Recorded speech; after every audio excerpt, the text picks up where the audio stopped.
Hello everyone, welcome to our Truth Be Told YouTube channel with your hosts Rick Howard and Mike Maney. Hello everybody. Welcome to our Truth Be Told YouTube page. And today is August. I was thinking about when we just we were just talking about when we had to stop our sessions for about 2.5 months. That takes us all the way back to August. Please don't take me back to August, please. You don't want to relive the month of August and September, do you? No. What is today? Today is November 17th, Yes. 2021. Yeah. So almost 2 full years of COVID. Yeah. And I think everyone's just getting sick and tired of it. We are. And today is our session number 38.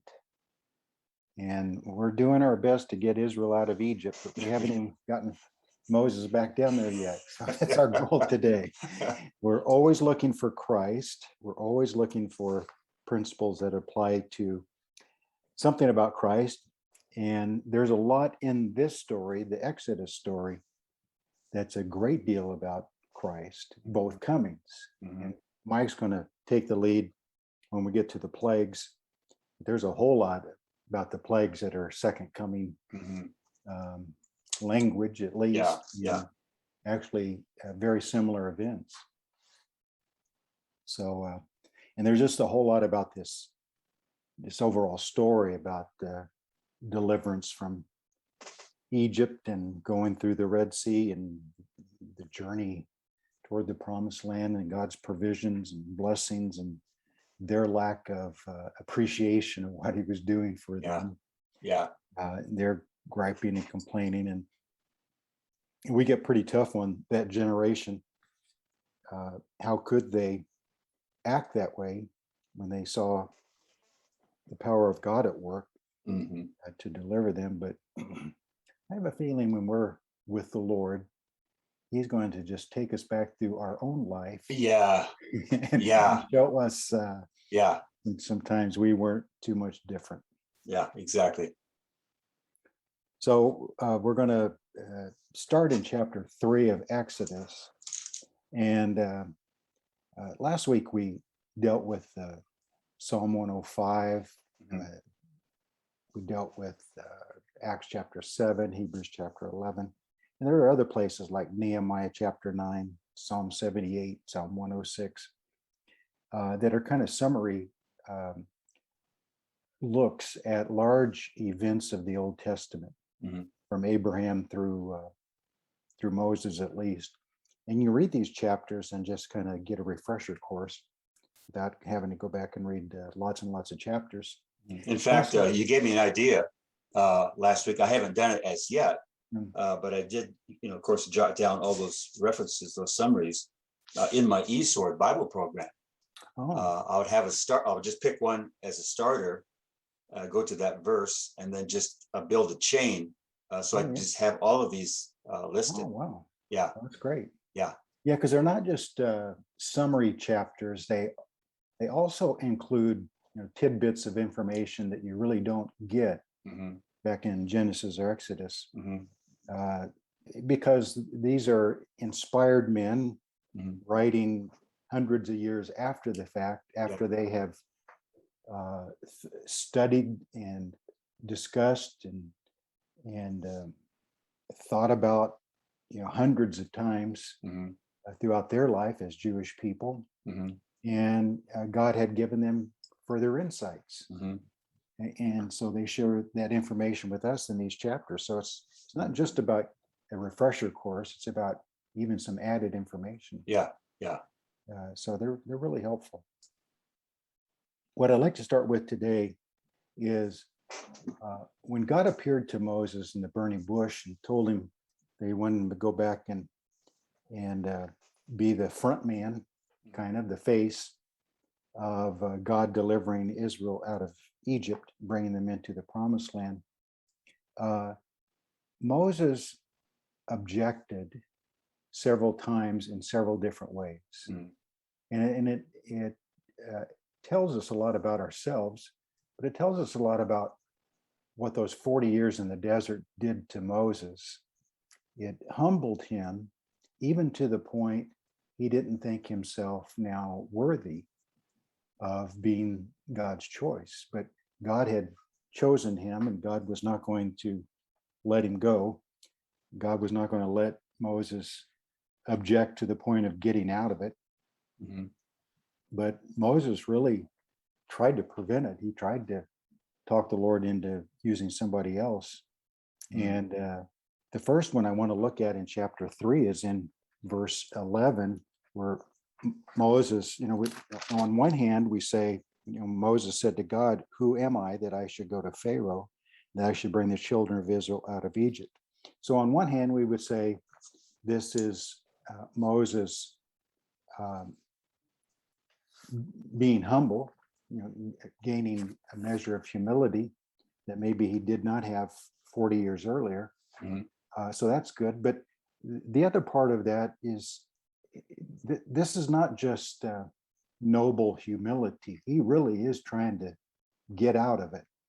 He's trying to raise an objection that basically, in some ways, he felt like he had disqualified himself from being God's choice. And there's a great truth here about how sometimes we think that we have done something, said something that disqualifies us from being used by God.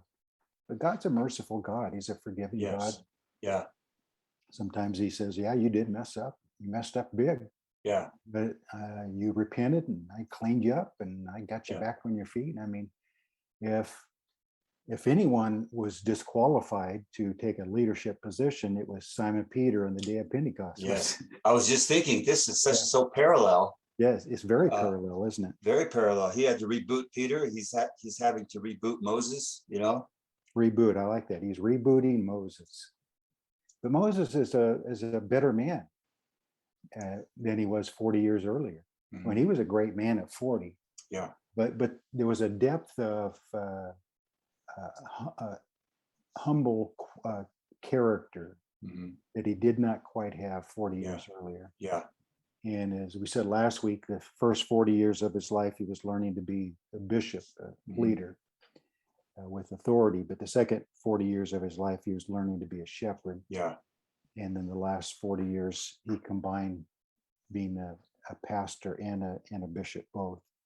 And that's what we need. We need the qualities of both those offices. Yeah. And Moses had to have that. And that's what the 40 years in the desert did for him. And depending on the situation, one moves in front of the other. The authority will have to come front and center at times, and the tender shepherd will have to come front and center. Depends on the situation, which one you pull. But when he said here, "Who am I?" So we say, well, that's a statement of humility. Mm-hmm. But it's more than that, isn't it? Mm-hmm. It's he's a lowly shepherd now. Mm-hmm. He's not in a rulership position in the palace of Pharaoh. So in his mind, and this really goes to a large important truth in the Bible, is that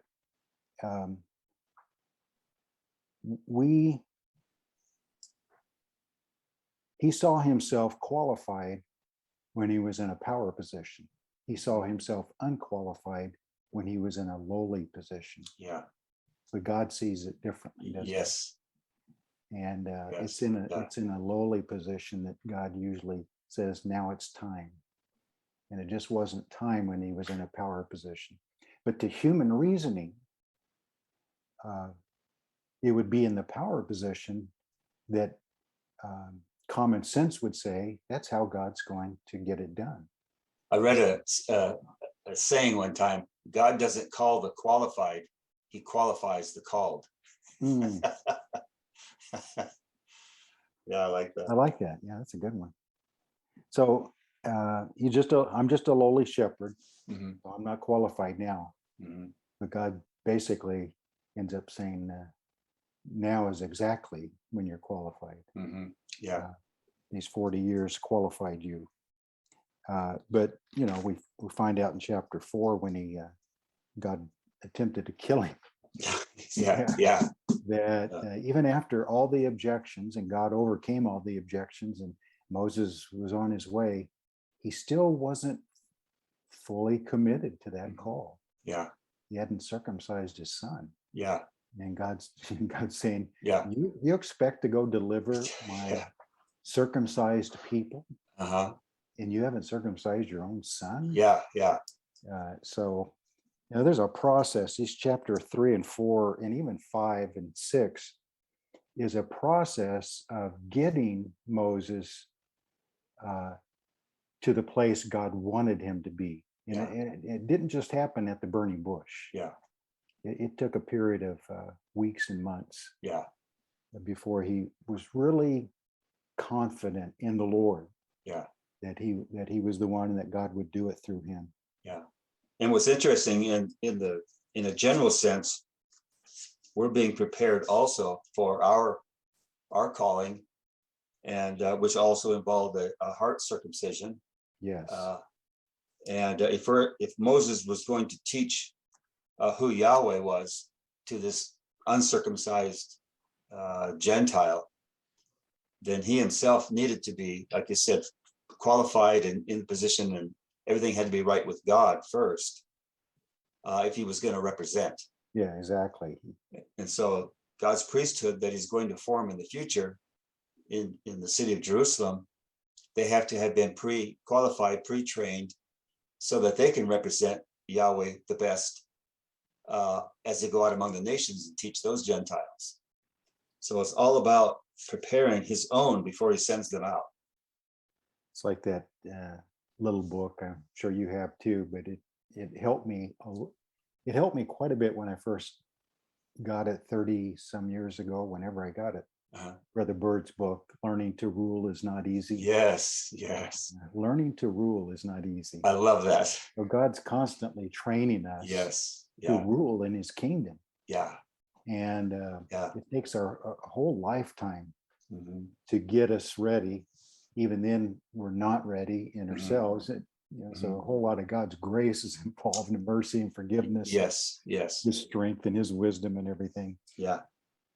So Moses' first objection was, "Who am I? I'm just a lowly shepherd now. Why didn't you use me 40 years ago when I was qualified?" Maybe it's not quite that Right. the way it comes across, but and so God's dealing with that objection is, don't worry, I will be with you. That's what he says. I will certainly be with you. Yeah. And as evidence that I'm with you, you're going to come back to this mountain and serve me with the nation following you. Yeah. We get to Exodus 19, and that's exactly God kept his promise. Yeah. So even though Israel messed up with the golden calf, and they kept saying whatever God says we will do, which was not just a lie, it was false humility, it was false presumption on their part that they could keep everything God expected from them perfectly. Yeah. But I think when Moses went back up that mountain the first time, I think he went up and down a bunch of times. Yeah. But that first time he went up, God gave him the 10 Commandments and the other laws. And you think God reminded him of this promise, or you think it just kind of came to Moses? It's kind of a confirmation. God really did mean what he said back there. He said, I'll come back to this mountain and serve him. His second objection is verse 13. What is your name? They're going to ask me what your name is, because all the Egyptian gods have names. And so I can't just come back and say, God sent me here. They're going to say, what's the name of your God? So that tells us a lot. And we're not really told a lot of the details, but you wonder how much that last generation under slavery, and even Moses himself, you wonder how removed in their thinking was who their real God was. Yes. Yeah. the question just seems odd, doesn't it? They're going to ask me your name, and I don't even know your name. Well, why didn't he know? I mean, Yahweh was used all the way through with Abraham, Isaac, and Jacob, Joseph. So it's not like he didn't know the names. It's kind of like he's saying, we need to be reintroduced to you. Yes. Yes. Yeah. And so Yeah. he says, what is your name? What should I say to him? What should I tell them is your name? That's just kind of an odd question, isn't it? Or just making sure he's talking to the same God that Abraham was. Well, you would have some doubts and questions if you recognize that your God had allowed you to be elevated in the palace of Pharaoh. Yeah. And then all of a sudden you're in the desert for 40 years. Yeah. Has God deserted me? Yeah. The people in slavery. You mean we're God's chosen people? Yeah. This doesn't look like we're God's chosen people. Yeah. Yeah. So that, we've said before that first couple of generations of Joseph and right after, they probably had a pretty strong feeling, we're God's people. Look at how he's blessing us. But when you're in slavery, it's harder to say that. And it is. There's a lot of lessons in life about how that we have this tendency to really believe in God when he's blessing us with material blessings. Yes. But when life is really going bad for us, it's not as easy to say God is my God and I am his son, and I'm an overcomer and I'm going to gain all the promises. Yeah. Well, at the time, it doesn't seem like it, does it? Yeah. And then we ask, well, who would believe us? I mean, it looks like we're getting pretty much beaten up. Who's going to believe us that, God is our God? Well, I mean, when Moses finally gets down there and stands in front of Pharaoh and says, God sent me and his command is for you to let my people go. And that's when Pharaoh said, who is God? Yeah. I don't believe in him. Yeah. Obviously, your God is not real, or at least he's not very powerful, because who's in charge and who are the slaves? And you're here saying your God is ordering me to let these people go. How can their God be the true God when I send them out every day? And so, of course, what happened over there in chapter 5, I think it is, Moses said, they must have too much time on their hands if you think they can go out in the wilderness for several days and then think they can come back and resume.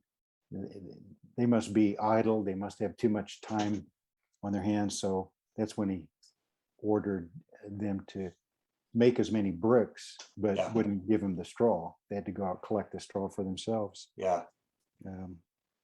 So it's, God finally kind of broke him down and got him back down to Egypt.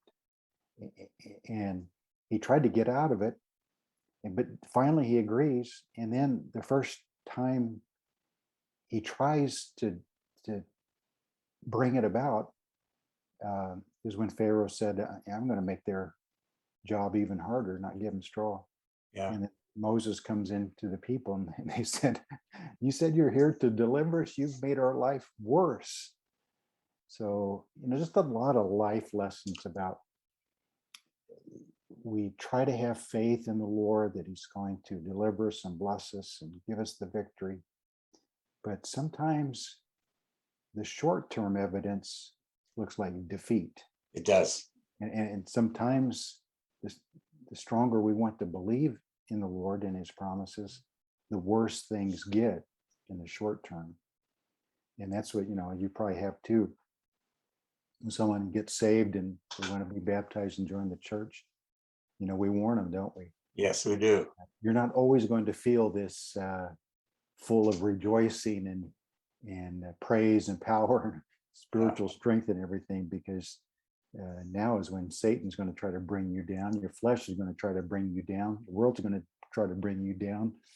And there will be days when it works. Or COVID will hit 2/3 of your church. That'll just about do it, won't it? But you said, didn't Yeah. you say that overall it strengthened the faith of the church? Yes, and it the did. fellowship and unity of the church? Yes. Did Yeah. it? It absolutely did. Yeah. So the long-term result was good, even though the Oh, short term was very difficult. yeah. And so, and that being true, I wouldn't change a thing because of the good fallout. You know, just people's faith was strengthened, and individually, Yeah. and then collectively, they looked around and saw their brothers and sisters not caving, not buckling. So that also adds, courage for themselves. So yeah, I wouldn't change a thing. The only thing I would change would be Ben's passing. But Okay.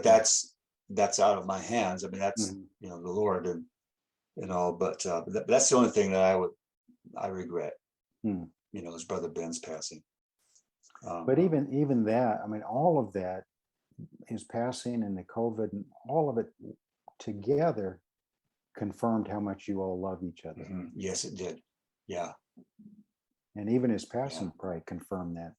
Yeah. Yeah. It hurt so much because you loved him so much. Yeah. Yeah. Hmm. Yeah. But he left a legacy, and which is what we all want to do. Brother Runyon's legacy, Brother Worski's legacy. These were men that were so long serving God, and they served him right up to their last breath. Isn't that what we're all trying to do or hope to do? And then they actually did it. They didn't fall away. Cross that finish line in good shape. Yes. Yes. Yeah. So, God's dealing with his objections, and God is kind of giving some information and trying to get him to move a little bit further on in his journey of faith. And so God ends this chapter by saying, don't worry, I'm going to give the people favor, this verse 21, in the sight of the Egyptians, and it shall be when you go, you'll not go empty-handed. But every woman shall ask her neighbor, namely of her who dwells near her house, articles of silver, articles of gold, and clothing. You shall put them on your sons and your daughters, and you shall plunder the Egyptians. So that's second coming resurrection language, isn't it? Yes. Of how that Yes. The bride, the saints, along with Christ, will plunder the nations in the sense that the kingdoms of this world will become the kingdom of Christ. Yes. And we're going to inherit it with him. Mm-hmm. And basically a plundering in the sense of all of the ownership and wealth and authority and the whole thing of the whole world will be given to God's people. Yeah. And the trials we talked about that come intermittently, sprinkled in with the good times, really are there to filter in or filter out people. You have to understand it is for the long haul. It's not for the short term. No. Because anyone can serve for a short amount of time. But through several testings, are you in it for the long haul? Are you going to keep trusting God all the way through? Some can't, and so they're filtered out. Mm-hmm. And those who can remain in, they stay on the tree, as it were, rather than being cut off the tree. So, yeah, there's a whole filtering system, isn't there? I used to Yes. sell filters for 3M, and so I learned a little bit about filters. But I enjoyed applying it to the church, just like you said. I mean, baptism is a filter, isn't it? Yeah, it is. And the Lord's Supper is a filter, a finer filter. Mm-hmm. And Yes. then the resurrection day and judgment day and all that will be a filter. Yes. And he's going to remove everything that's dirty, harmful. All the dross. So this had to make a very deep impression. He's on Moses. He's so busy trying to get out of this call that God says, I'm going to let you in a little secret ahead of time. Not only am I going to deliver them from Egypt, but they're going to come out wealthy. Psalm 78 talks about that. Psalm 105, he brought them out with silver and gold. and there was not one feeble person among their tribes. Yeah. So he brought them out wealthy and healthy. Yeah. Not just, and you think about what God does for us, you know, and we talk about God doesn't, you know, God's salvation is wonderful, but God doesn't just save a person from their sins and leave them on their own or leave them with nothing more. Yeah. He has a treasure chest of blessings and rewards that he desires to give us on top of that. Mhm. And so, you know, we as Landmark Missionary Baptists believe that very strongly, the importance of service to Christ. Yeah. Not just so you can get a greater reward, but that is his promise, is those who serve me faithfully. Yeah. The humble, obedient spirit, Mhm. out of motivated by love, you are going to be wealthy in the kingdom age. You know, the irony is that the gold and silver that they handed over to the Hebrews later became the materials for the tabernacle to worship God, the one true God. Yeah. So all these people worshiping their false idols and all of this, they contributed to the worship of the one true God. And so when Jesus takes over the entire world, all of people's efforts and energies all will be directed to the one true God, and even the names of the false gods will be expunged from the earth. Mm-hmm. And so everything they wrap their lives around will be gone, and they'll be pointing to the one true God, just like all that gold and silver went into making the tabernacle. Yeah, I've used that quite a bit through the years when, you know, sometimes in our desire to be set apart and holy and sanctified from anything idolatrous or of the world, sometimes people will maybe go a little too far in their condemnation of anyone practicing anything that may have had pagan beginnings. You know, whether it be a holiday, Yeah. or whether it be you know, whatever. Wow. I told one person one time, they're, you know, kind of taking a strong stand against anything that had any kind of pagan beginnings. Yeah. And I said, well, everything except what God did through Israel, anything in the rest of the world was pagan. You know, and this gold and silver was devoted to idols. Yes. To false gods. Yeah. And yet God sanctified it, and that same silver and gold was used for his glory. So, you know, if we go too far on some of that, and I realize there's degrees, like maybe certain holidays have a much worse pagan connection than others do. I understand that. Yeah. But, you know, if you go too far with it, are you going to rename the days of the week? You know, they're all after Greek or Roman gods. Yeah. The months of the year. Yeah. Many of them are. You know, so by saying the name of January, are you connecting yourself to paganism by just calling the month by that? Yeah. Or, you know, Saturn Day, Saturday, Sunday. Yeah. You know, are we promoting the sun god or the worship of Saturn, which was a real common type of idolatry? Yeah, it gets ridiculous. It really does. It can get, you know, if you're, you know, blowing out candles on a birthday cake, you know, you started with, you're blowing the evil spirits away, you know. Yeah. So that had a pagan connection. Yeah. Most everything had a pagan connection. It does. But if it's been sanctified in some way, or it doesn't have that meaning now, then just be careful about making, you know, it's, as Brother Harless used to say growing up, don't major in the minors. Yes. Yeah. So, you know, if you have a honest objection to it and don't want to have any of that to any degree in your life, it would be more difficult than you think. Yeah. But good for you. Yeah. But be careful about then, you know, I call it the reformed smoker syndrome. Yeah, You know, yeah. nothing worse than a reformed smoker condemning everyone else for smoking. Condemning, yeah, yeah. And yet how many people tried to get used to stop all those years and you got mad at them? Yes, You yeah, know, so yeah. Best thing to do is just turn it around and use it for an opportunity to witness. yeah, exactly. Yeah. You know, just seize the moment. But my point is, I've used this through the years just to kind of point that out to people that, Mhm. you know, Get on a soapbox. were there some Israelites who said we should not use any of this silver or gold Mm. for the tabernacle because you know it was devoted to a pagan god. Yeah, Now I'll Yeah. keep it in my pocket and spend it, yeah. but don't use it for the tabernacle. Well, Achan tried that. Oh. Uh, So God gave Moses this almost startling piece of information ahead of time. It's not just my plan to deliver them. I'm going to bring them out.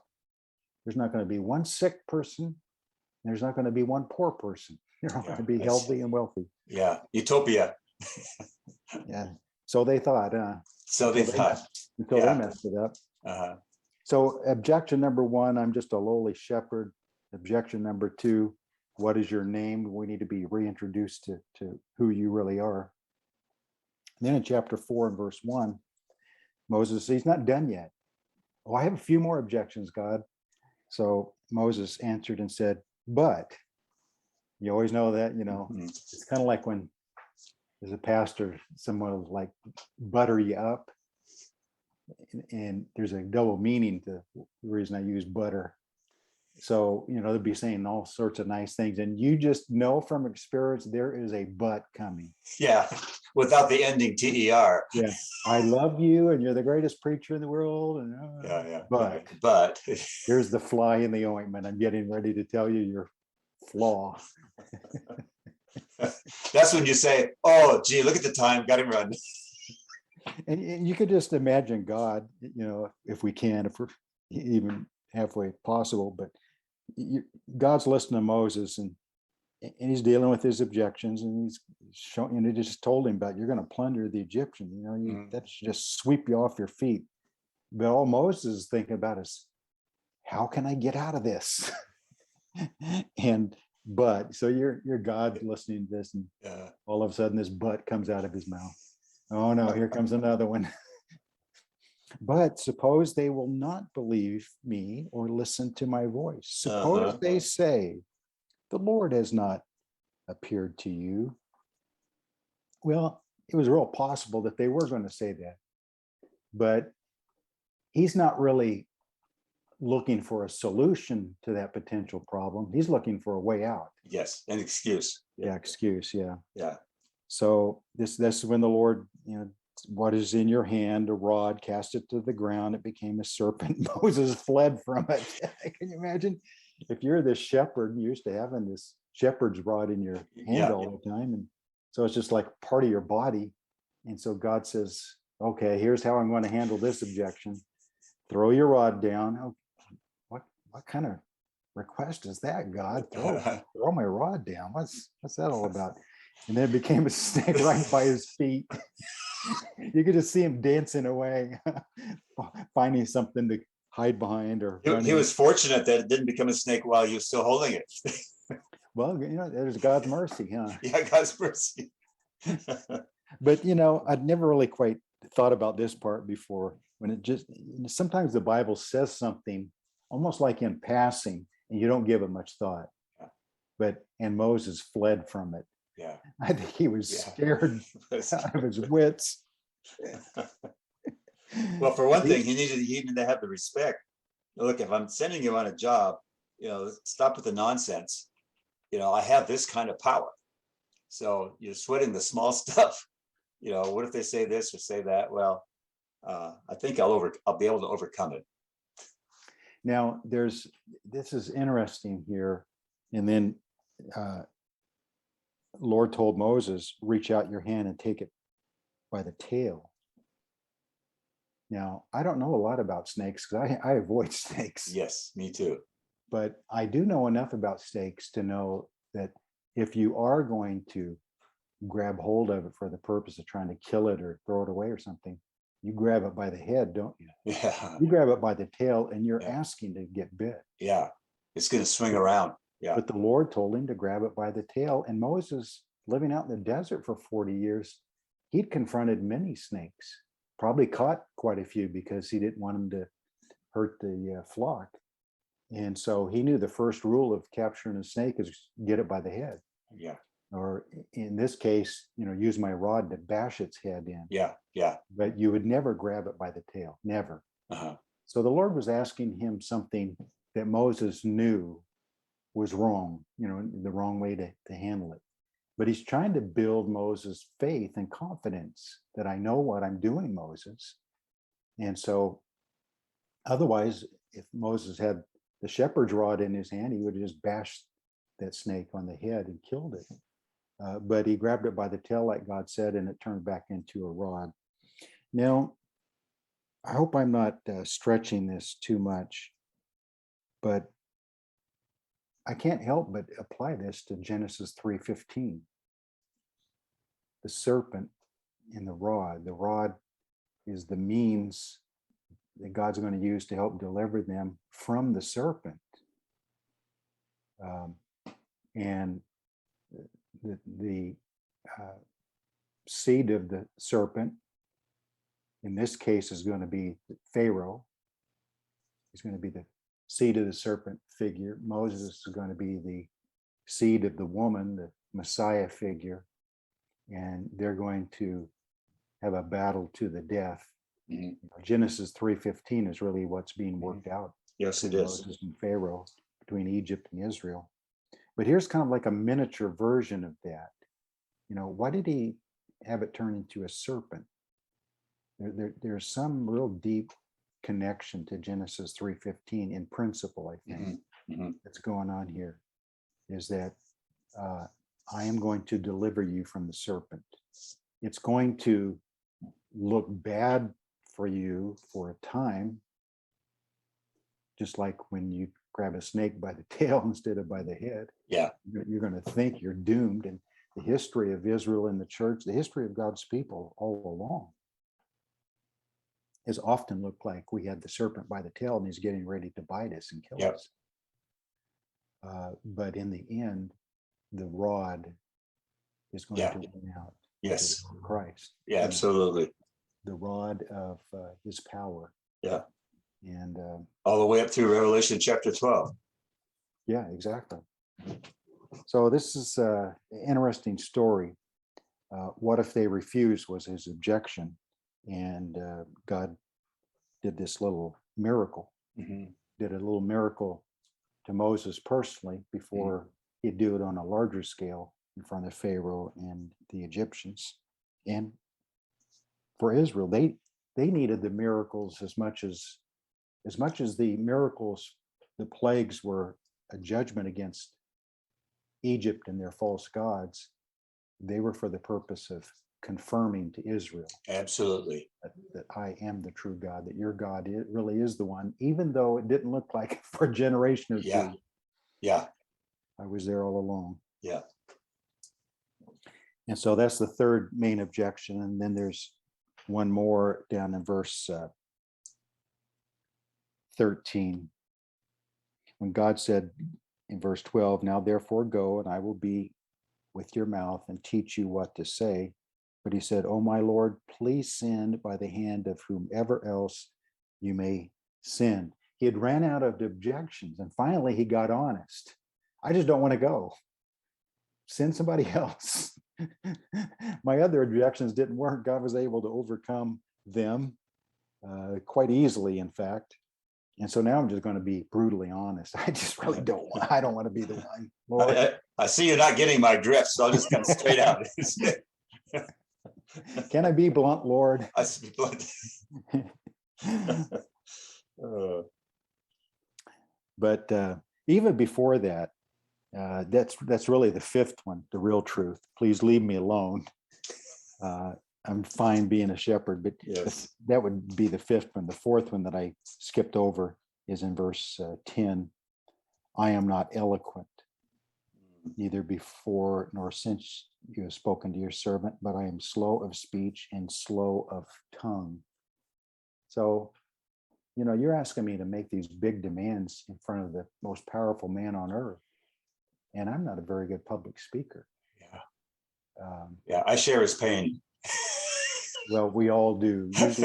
Usually, once the sermon is done, I have two main thoughts. Well, I have three main thoughts. My first main thought usually is, if I'm in a halfway spiritual mind, is thank you, Lord, for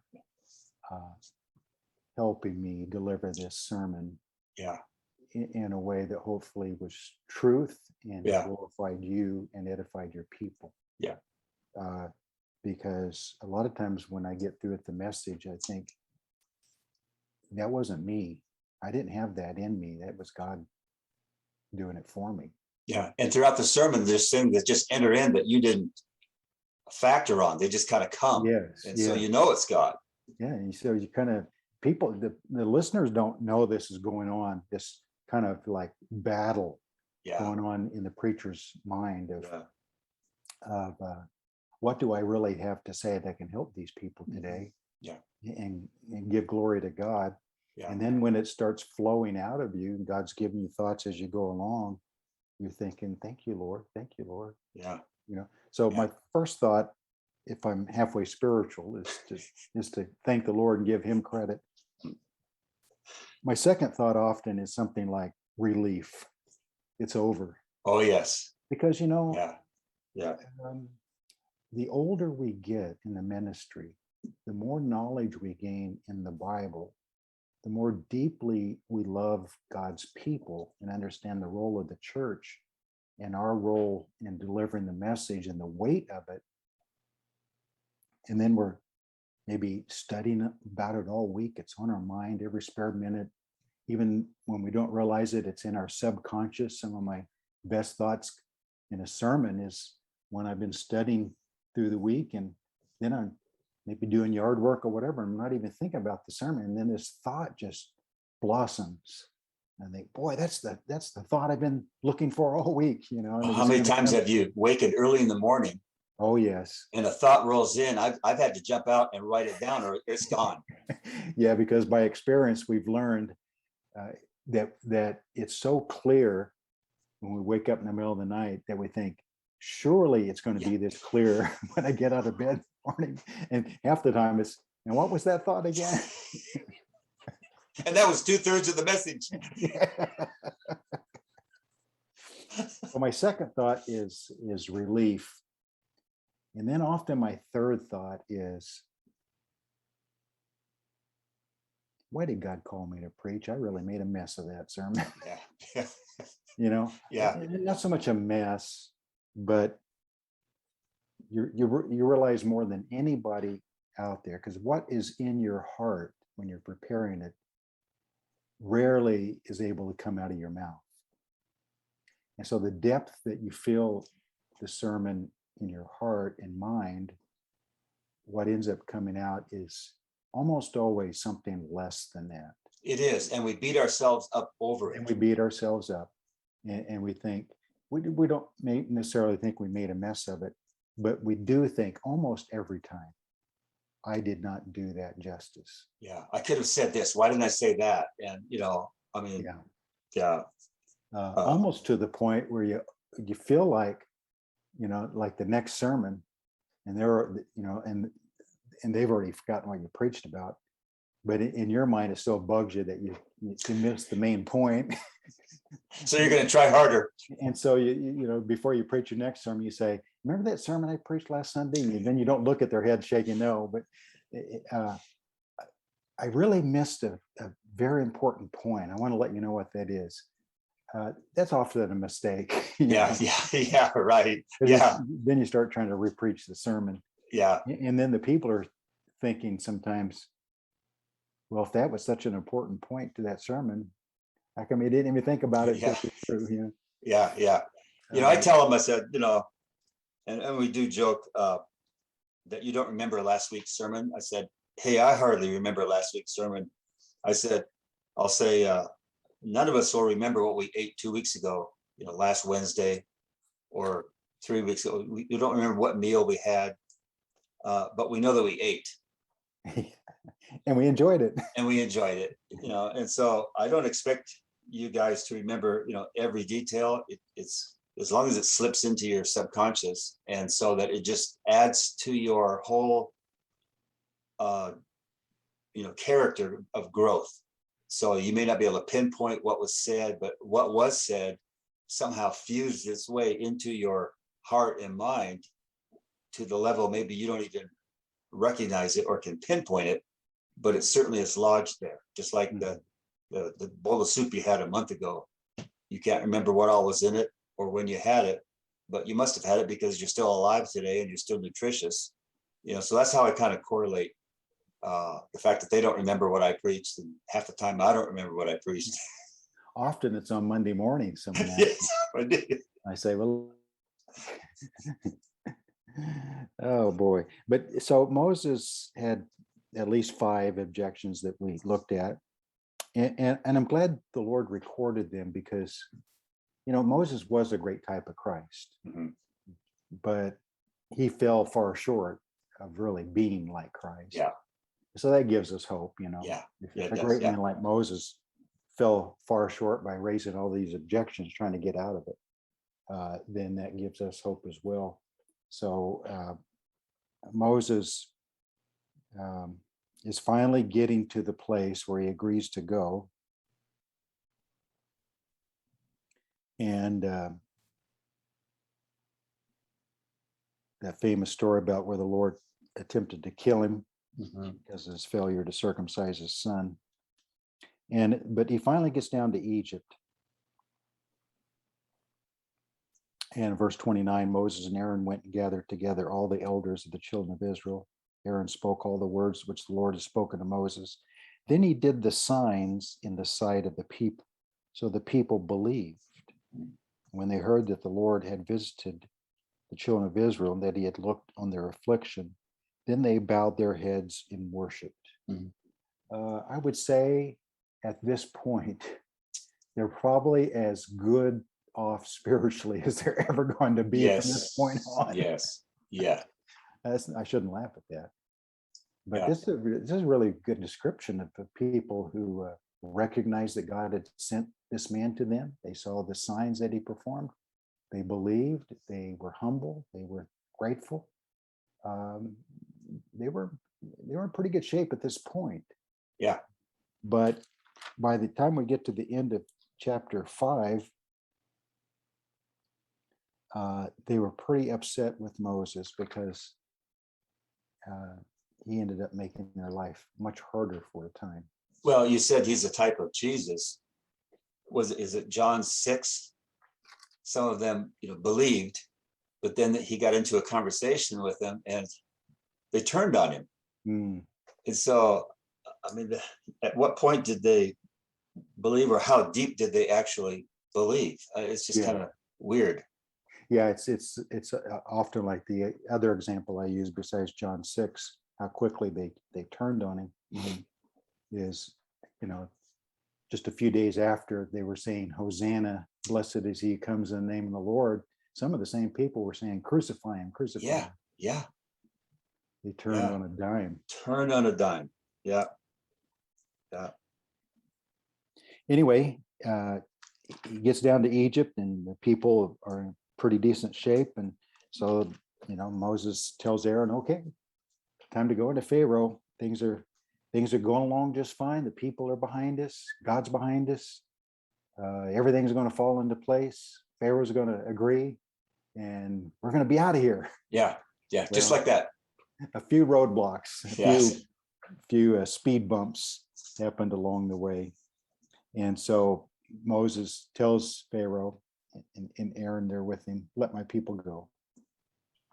That says the Lord God of Israel, let my people go that they may hold a feast to me in the wilderness.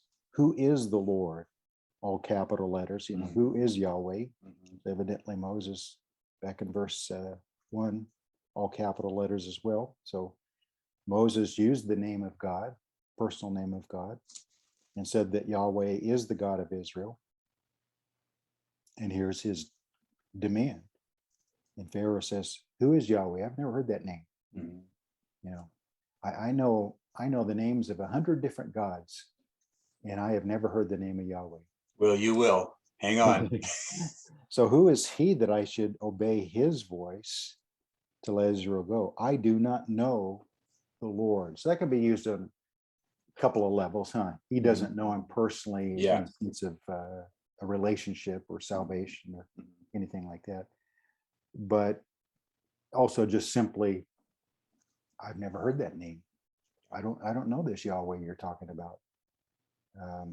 And so I'm not going to let the people go because this is a name I've never heard before.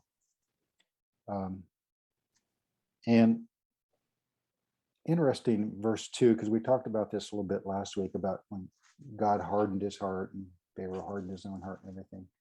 But we mentioned that God was bringing out of him what was already in him.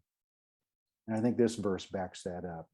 This is a hardened position, isn't it? Yes, it It is. doesn't say that God was causing this, that God Yeah. was prompting it or anything. This was just how he was Yep. toward Yep. the true God and toward God's people and toward Moses is, defiance, rejection. And so God, as you used the last session, I like that word, God just amplified Mhm. what was already his nature. Yeah. Yeah. But some people just cause others to bristle. Pharaoh's rolling along, every day's the same. And then in comes these two characters challenging him and his kingdom and ordering him to let his workforce go. So his hairs bristle, I can imagine. And we've seen that in our own day where a leader rises up and wants to make some changes. People's hair just bristle. Mm-hmm. And they get very angry in return, and they're just not going to have anything to do with this person no matter what he does. So the next best thing to do then is just steal the next election. Oh, did I say that out loud?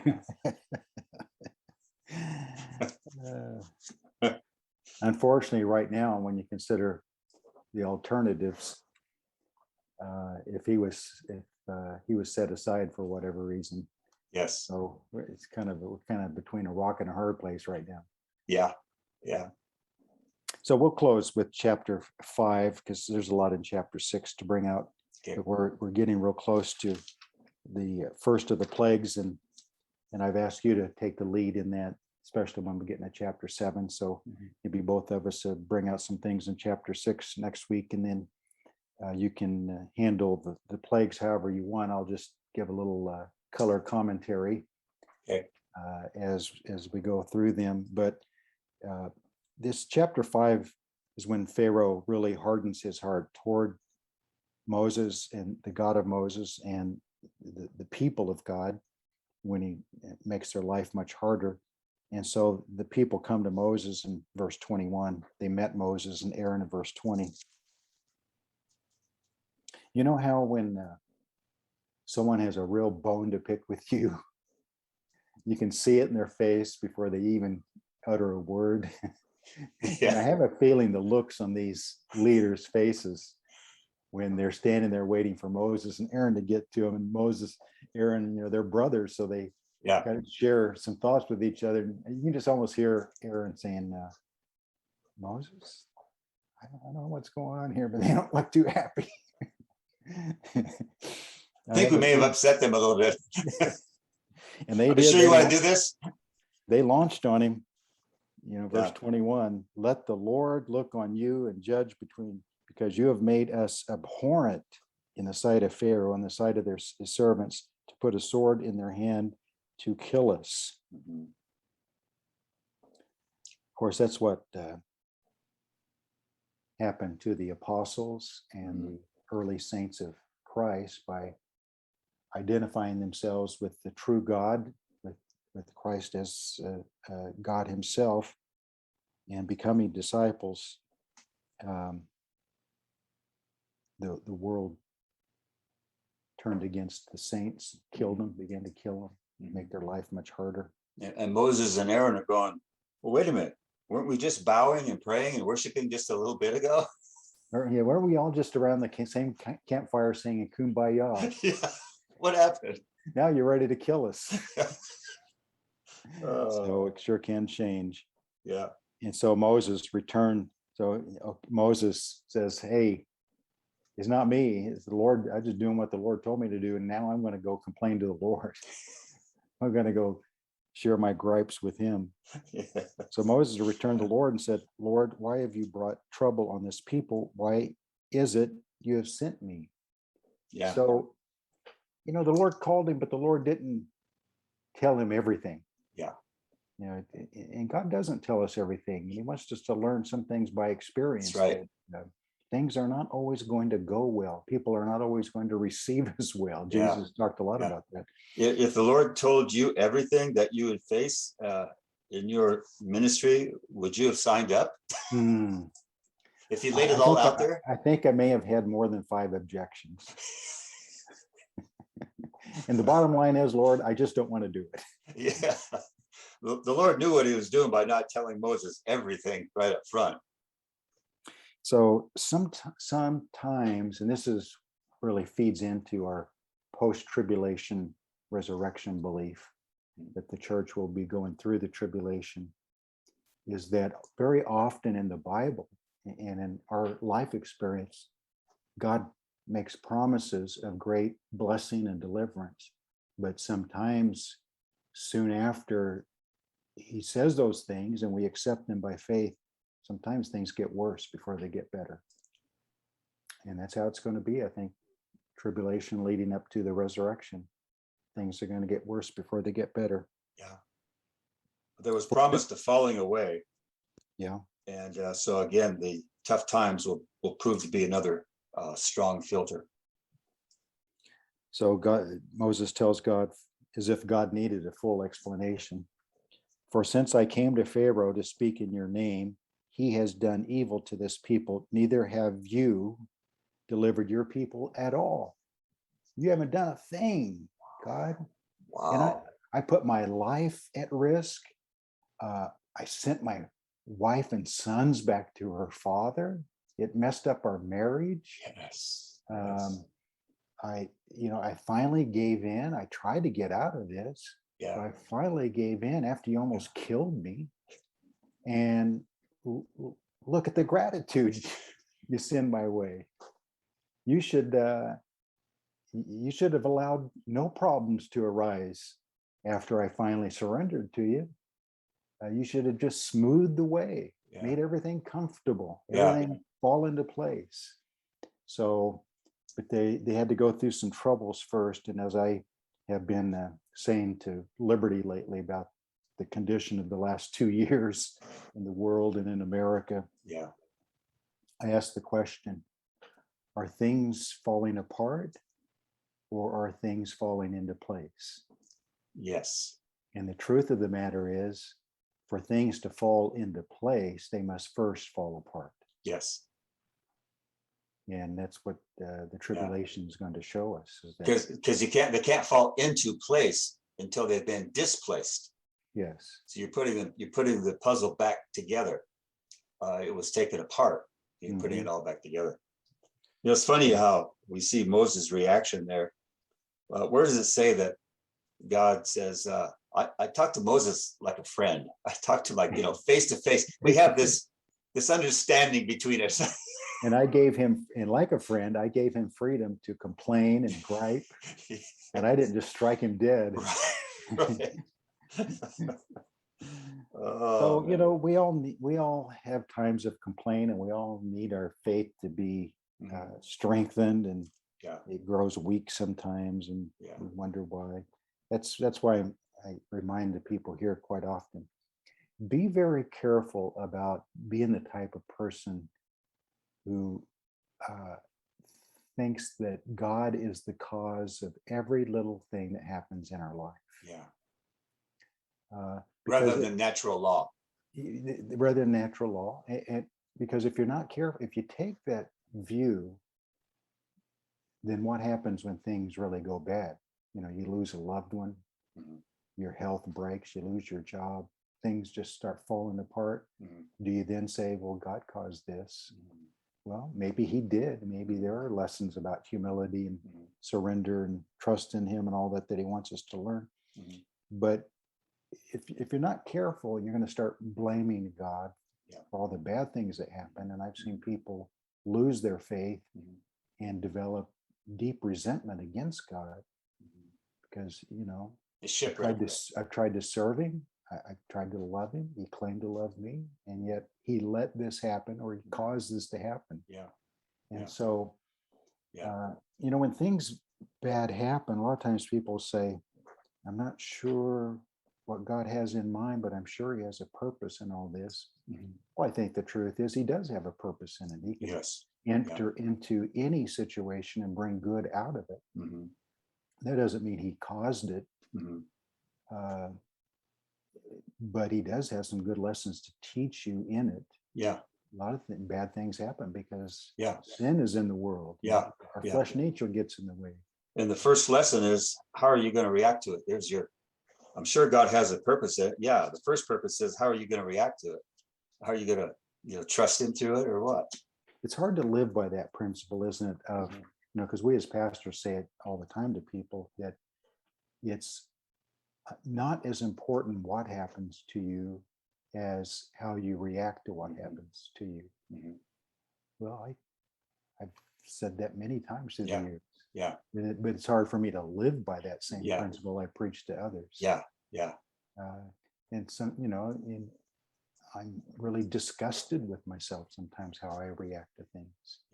You think, if I was closer to the Lord, I would not have reacted that way. When I would do good, I don't. Yes, I can relate to Romans chapter 7 often. But it is still a principle, and we're trying to teach them. Look, we all will fail in it, but the principles are solid, and they're meant to help us. Well, I've promised my mom I would take care of some business for her this afternoon. So I need to get going. But chapter 6 is full of one thing I'd like us to do in next session, so help me to remember, is there are 7 I wills in the first, I think, 8 verses, verses 4 through, or 5 through, or 6 through 8, or whatever it is, the first 8 verses. I have them underlined and circled and things. But God often comes along and lists the I wills that he plans to do in order to encourage us and build up our confidence in him. And he did all 7. By the time he was done, he accomplished all 7. But you brought this verse up last week, then we'll maybe close out. But you mentioned this verse 5. I have heard the groaning of the children of Israel, whom the Egyptians keep in bondage, and I have remembered my covenant. Well, it's not that he did not hear it until a certain point and suddenly heard it. The same way, it's not that he had forgotten his covenant and now he remembers. It's just to accommodate human understanding. He's letting his covenant promises come back to the forefront again. And a human would have thought, that generation in slavery may well have thought that God had forgotten his covenant. But he didn't. Indicates the strength or the force of the blood covenant. Yes. So thank you, Mike. And well, thank you. We made some progress. We got through a few chapters today. We did. And had a good time while doing it. Even had a few good laughs at each expense. But hopefully next time, I'm not sure. We'll talk later, but next Wednesday is the day before Thanksgiving. So I know we're going to be hosting a lot of people. I may be having a lot of honeydews next Wednesday. Count on it. And so we may end up skipping next Wednesday, but we'll see. Maybe it'll work out to where we can have it. Hopefully people will enjoy watching this session number 38. We're well on our way to 40. We are. Oh, that's exciting. Maybe before we know it, people will come on and you'll be bald like me. And you say session number 185. I hope we're the kingdom before then, brother. I think the Lord will let us do a Zoom meeting in the kingdom, or do you think his government will be set up that basically every discussion will be a worldwide Zoom meeting? Oh my. Technology will be so advanced in the kingdom. I know that Jesus disappeared and appeared in their midst, and while the doors were locked. So I don't know if we're going to have that kind of situation. It'll be exciting, though. Good talking with you, Mike. Yes, likewise, bro. If I'm sure I'll be talking to you in some form, but hope you have a happy Thanksgiving. You're gonna have a Thanksgiving there at your place? Yeah. Everyone's coming over. Same here. I think we're gonna have, plus Jolene's brother, Rick Purdue, pastor. Okay. His wife and some of their family. Yeah. So we may have as many as, I don't know, 15 to 20 possibly. Wow. A lot of good food. A lot of good food, yeah. And then you're hosting it, so you get to keep the leftovers. So you'll probably give some away like we will, but that's most of the fun. Yeah. Okay, Mike. Adios. All right. Thank you guys for viewing today.